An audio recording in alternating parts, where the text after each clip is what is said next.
Assalamualaikum warahmatullahi wabarakatuh dan salam sejahtera. Saya Rani Afiqah binti Razali, pengawas Pusat Sumber Sekolah Menengah Sains Selangor. Hari ini saya akan menyampaikan satu tajuk yang ringkas tetapi padat, iaitu fidyah.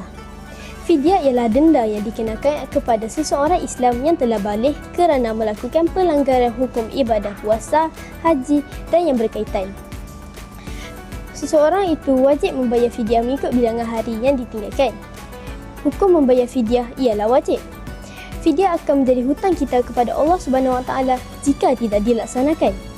Terdapat 5 golongan yang wajib membayar fidyah. Yang pertama ialah golongan yang uzur. Golongan yang uzur termasuklah golongan orang tua yang tidak mampu berpuasa wajib atau orang yang sakit yang tiada harapan untuk sembuh atau kedua-duanya sekali. Yang kedua pula ialah wanita yang mengandung atau menyusukan anak yang risau tentang kesihatan anaknya. Wanita ini dikehendaki untuk membayar fidyah sebaik saja tamat bulan Ramadan pada tahun itu. Wanita ini juga dikehendaki untuk menggantikan puasanya sebelum tiba Ramadan pada tahun hadapan. Namun, jika wanita ini lewat menggantikan puasanya sebelum tiba bulan Ramadan pada tahun hadapan, maka wanita ini dikehendaki untuk membayar fidyah yang lain kerana denda lewat menggantikan puasa. Dan yang ketiga ialah wanita yang mengandung atau menyusukan anak yang risau tentang kesihatan dirinya ketika berpuasa. Wanita ini dikehendaki untuk menggantikan puasanya terlebih dahulu. Namun, jika wanita ini lewat menggantikan puasanya hingga tiba bulan Ramadan pada tahun hadapan, maka wanita ini dikehendaki untuk membayar fidyah mengikut bilangan hari yang ditinggalkan. Yang keempat ialah orang yang telah meninggal dunia.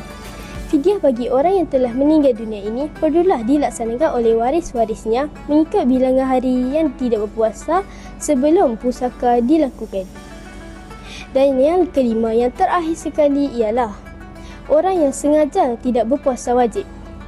Sebagai contohnya ialah wanita yang haid. Wanita yang haid perlu menggantikan puasanya sebelum tiba bulan Ramadan pada tahun hadapannya.